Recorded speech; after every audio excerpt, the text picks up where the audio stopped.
All right, welcome to Hoops Tonight, presented by FanDuel here at The Volume. Happy Monday, everybody. I hope all of you had a fantastic weekend. If for whatever reason you missed it, last night after the final buzzer, I went live with Colin Cowherd for about a half hour, and we got into a bunch of details from this particular series. We also touched on some Utah Jazz in wake of the Quinn Snyder firing, and we also got to a little bit of Lakers. So if for whatever reason you missed that, you can find it on The Volume's YouTube channel as well as on the Colin Cowherd podcast feed. Couple of other quick notes before we get started. Remember to follow me on Twitter at _JasonLT. I'm going to get to a ton of X's and O's today, stuff in the weeds, and there is a lot of video evidence of the things that I'm talking about that I clipped out this morning during my film session and put on my Twitter feed. So you're going to want to go there to see the video clips that I'm directly referencing. And last but not least, if for whatever reason you miss a portion of the show or you miss a portion of any of our shows and you don't have the time to check them out on YouTube, go follow our podcast feed. Right now it's under Lakers Tonight. We put the audio of these videos on that feed, typically about an hour after we finish recording. So make sure you follow us there so you don't miss any of our content. So I've really appreciated in this NBA Finals series having the opportunity to do my show in the off days. And obviously, we'll probably end up having some games in this series where we go right after a game. But what I appreciate about doing it on the off days is I really have an opportunity to go over the film with a fine-tooth comb. I enjoy doing the instant reaction breakdowns for you guys, and obviously that's going to consistently be a big part of what we do here at this show and at this company. But at the same time, you miss some stuff in the first view. You might have a wrong impression in your first view of a game. And it's nice to have the opportunity to go back over the film because you just learn so much more that way. And I'm really, really excited to share with you guys all the stuff that I learned from my film session this morning. I want to start with a macro topic, kind of like what I did with Game 1. In Game 1, if you guys remember, I talked a lot about Boston's perimeter size. The fact that with the combination of Jaylen Brown and Jayson Tatum and Marcus Smart, they're just so big and strong and athletic on the perimeter that it gives them some significant mismatches over the Golden State perimeter players. As a result, they were getting amazing dribble penetration. And dribble penetration is vitally important to this Boston team because they're at their best when they're driving and kicking. I've talked a lot about this on the show in the last couple of months, but Boston's best lineup with Al Horford at the 5, with Tatum and Brown, and with Derek White and Marcus Smart, they have 5 players that can all shoot, pass, and dribble. You know, Al Horford's not the best guy to put the ball on the floor and dribble, but he can do it pretty well compared to most bigs. And then all 4 of those perimeter players are pretty damn good at all 3 of those things. And so when you get the 5 of them together and they're all driving and kicking and passing and shooting, they get fantastic shots. But that initial dribble penetration is vitally important. Why?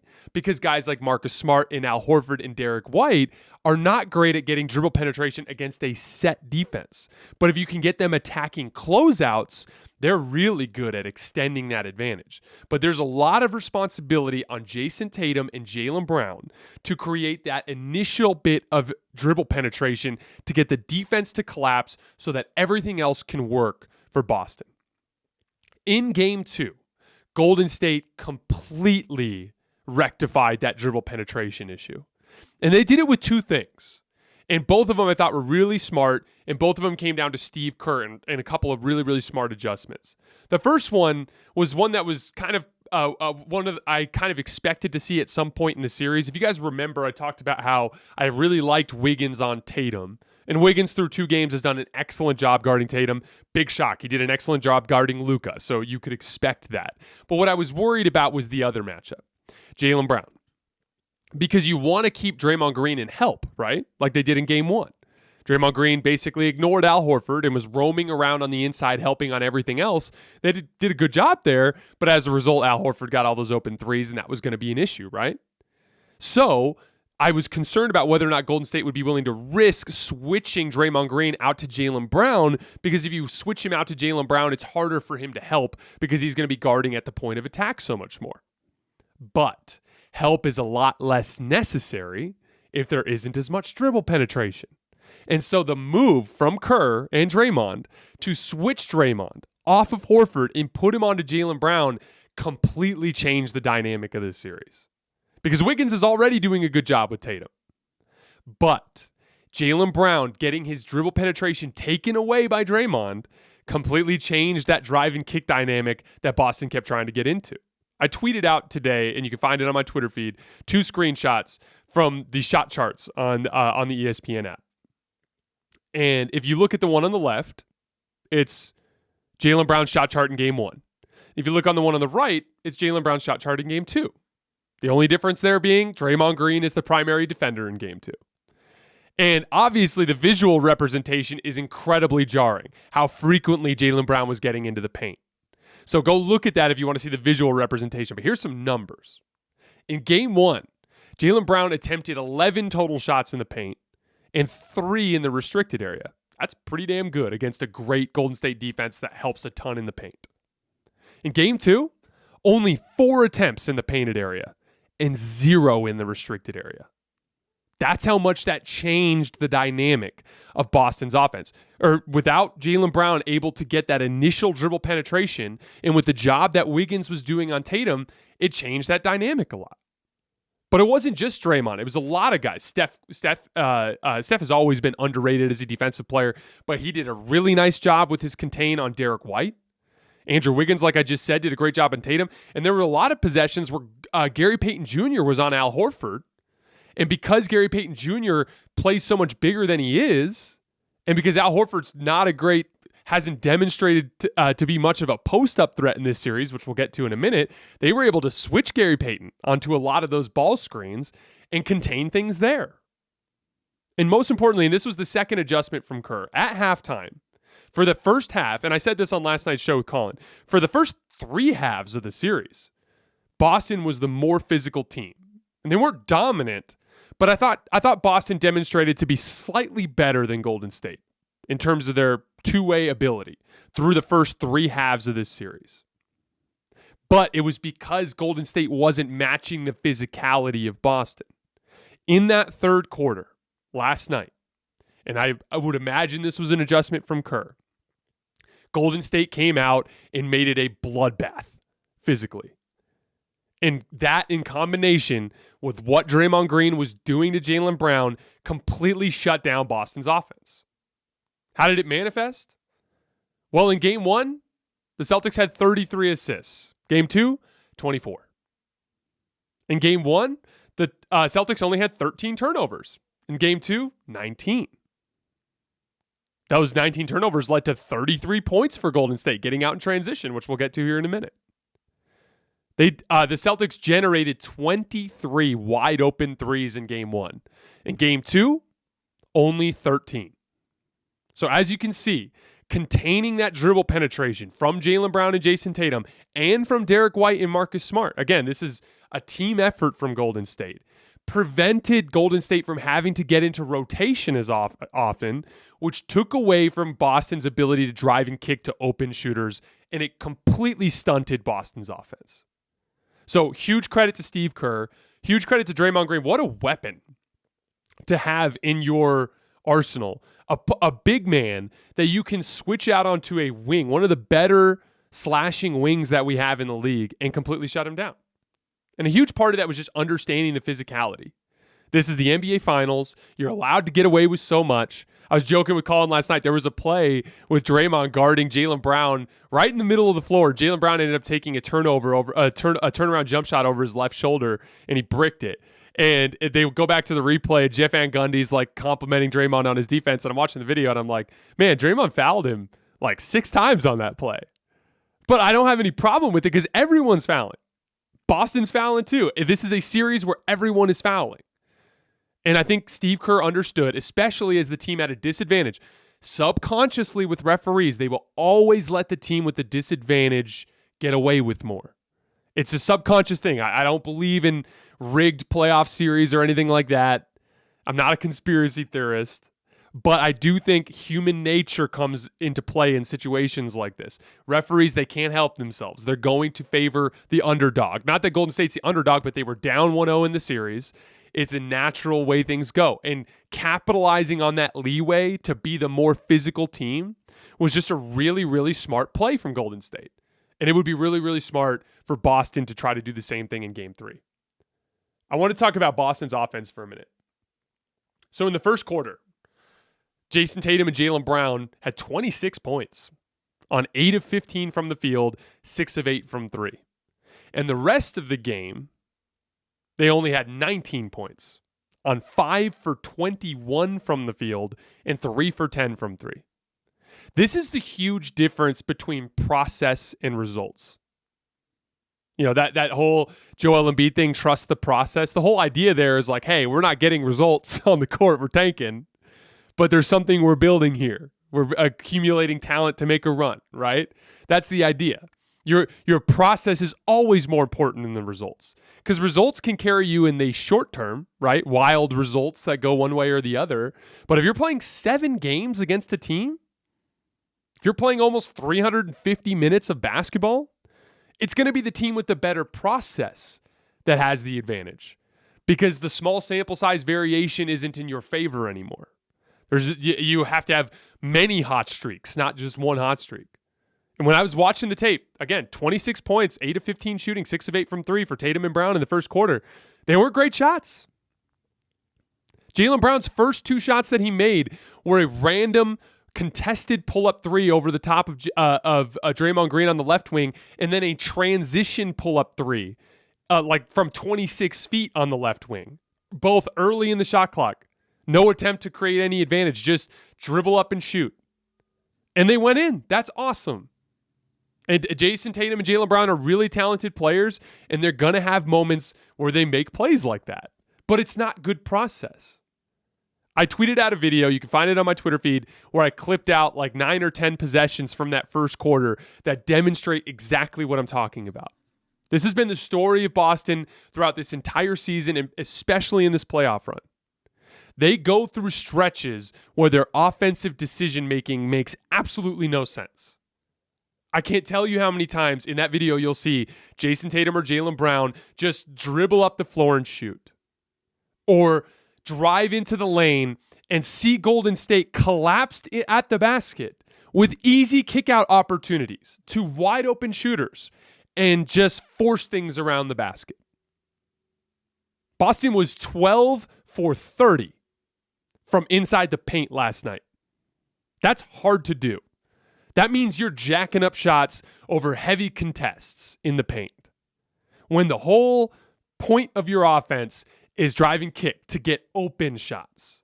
This team too frequently loses sight of who they are. But this is the problem with not having a point guard. There was a sequence there in the second half that I thought, or in the first half, second quarter, that perfectly encapsulated what I'm talking about right now. So Tatum runs an action, I believe, with a Horford at the top of the key and gets Nemanja Bjelica on a switch on the left wing. Floor is spaced. Pritchard's in the left corner, so good shooter. He's got Bjelica on it. Take him to the rim. He can't guard you. He doesn't play for the most part for this team because he can't guard. And he sure as hell can't guard you, Tatum. But all he did was kind of randomly throw a left to right crossover that accomplished nothing and then swing the ball to Derek White, and the possession was effectively over. Derek White ended up having to throw some garbage up. Then they go down and they get a stop. And Tatum comes down very next possession after getting a stop and just jacks up an early clock contested pull-up 3 over Andrew Wiggins. And he makes it. But again, it's like, that's bad process. You had a great mismatch opportunity against Golden State's worst defender, and you didn't even attempt to attack it.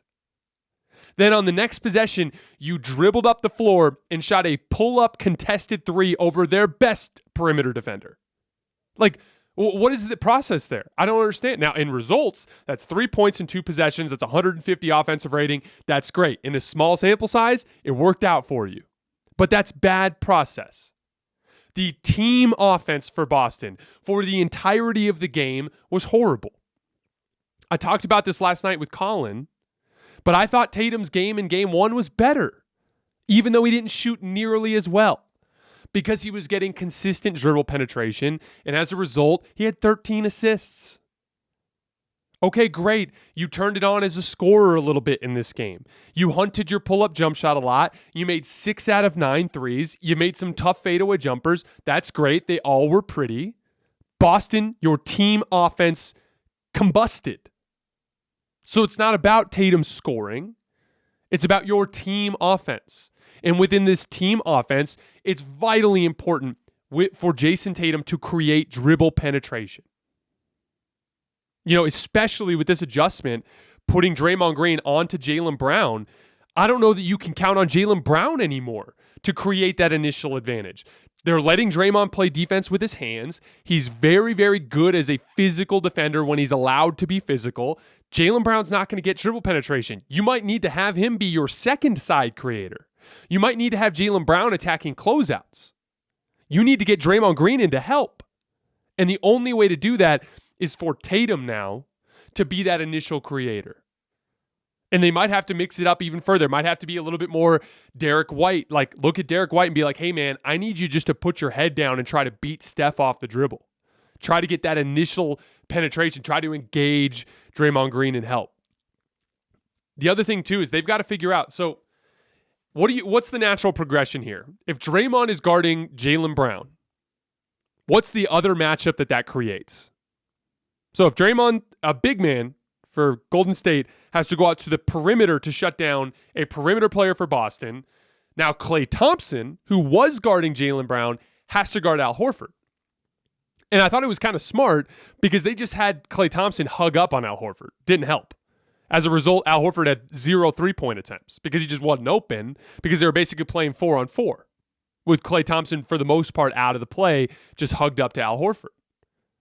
But what's the counter there? Are you going to let Klay Thompson just guard Al Horford? Apparently, yes, because they only had one post up for Horford on Klay Thompson in the entire game. I tweeted out the link. You can find it on my Twitter feed. And on that play, Al Horford drew a double team from Draymond Green. Because guess what? They don't want Klay Thompson on an island against Horford. It's not going to go well. And Horford didn't see the double team coming and ended up smoking a layup over the top. But the point is that is the matchup you have to attack then.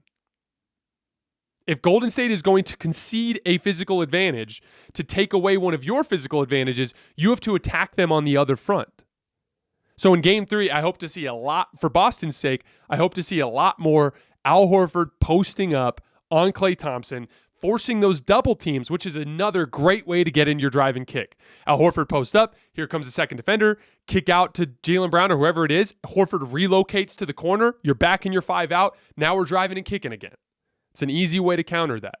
They just need to get back to the style of offense they played in Game 1, which is slashing and driving and kicking. And the only way they're going to do that is if they figure out how to get that initial advantage. And if Tatum, it's got to be Tatum, but you also need to get it from one more place. It needs to be either Derek White slashing or those Al Horford post-ups.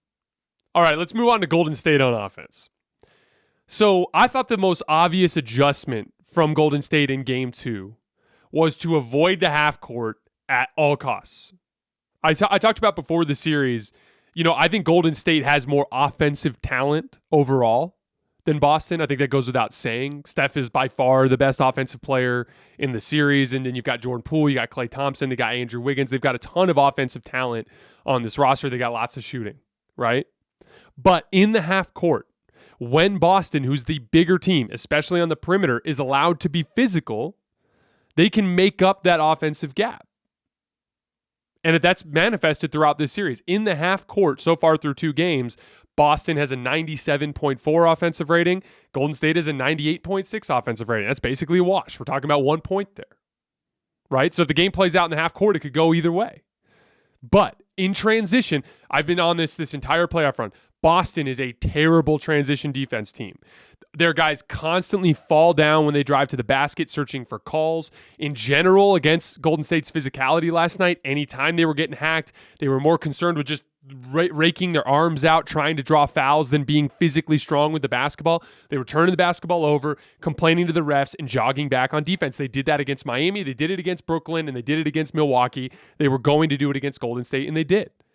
As a result, Golden State, who's a good transition defense, held Boston so far through 2 games to an 88.5 offensive rating on transition opportunities. That's insane transition defense from Golden State, especially for a team as athletic as Boston. Golden State, in comparison, is scoring 109.7 points per transition opportunity in the series. That's where the dynamic is, right? And we've seen this with Boston before in previous series, but in the half court, this series is kind of a wash. And Boston has some advantages there, and they very well may win this series if it stays in the half court. But if Golden State can persistently continue to push the ball up the floor, like they have through 2 games, they're going to win because they are a much better transition team, and that's where they have their advantage. They force Boston into 19 turnovers with their physicality. Those live ball turnovers do such an amazing job of compromising their defense as they're trying to get back, and it gives you the opportunity to get out and score easy baskets. Golden State scored 33 points on Boston turnovers last night. Imagine in an NBA Finals game, an absolute rock fight where you're struggling to get to 100 points, how nice it is when you can get a third of your offense by running out for open shots and layups. That's the advantage of pushing the ball in transition. Now, in order, like we talked about earlier, the whole beginning of the show, we talked about Golden State's perimeter defense, the way they contained dribble penetration, and the way that forced turnovers and threw Boston's offense out of whack. In order to score in transition, you absolutely must get a lot of stops and force a lot of turnovers. And that's what Golden State did last night. That was a huge advantage to them, unlocking the offensive bursts that they had. The other vitally important element to Golden State's offense that finally went their way there in that second half last night was they got some secondary creation. Jordan Poole finally got going. For those of you guys who follow me on Twitter, I was talking about during the first half that through 3 halves, Boston looked like the slightly better team. And a huge part of that was the fact that if you were ranking offensive players in this series through 3 halves, you would have ranked Steph 1, and you probably would have named 3 or 4 Celtics before you got to another Warrior, because you weren't getting anything from Jordan Poole and you weren't getting anything from Klay Thompson. That initial advantage creation, like I talk about for Boston, the job that Jayson Tatum has to get into the paint, or if they can't get it from Jaylen Brown, having to do the Al Horford post-ups or more Derek White drives, that's all about creating that initial advantage. And you can't just get it from one guy. It's just too much to ask, right? And so it was going to be vitally important for Golden State to take control of the series to have one of those guys, either Klay Thompson or Jordan Poole or Andrew Wiggins, get going offensively. Now, I don't think Andrew Wiggins is going to get going offensively to much of an extent. In terms of it as an initiator, he'll score attacking closeouts and knocking down threes as part of Golden State's system. But against this really good Boston defense, I don't think you can just throw Wiggins the ball. Same thing goes for Klay. Like, Klay's taking all the same crazy wild Klay shots that he always takes, but he's not getting open shots. I don't see a version of this series where Klay consistently gets going because his shot quality isn't good enough. It kind of goes back to that process results thing we were talking about. Yes, the results aren't good, but it's not a process issue. It's just a limitation. At this phase of his career and against this great of a Boston defense, he's struggling to create looks. So it turns out it's got to be Jordan Poole. And it was. I talked about in my series preview, there was a game this year where Jordan Poole scored 29 points against Boston. It was a blowout, but he showed the ability to score against that Boston defense. And so coming into this series, I figured Jordan Poole would have to be this guy.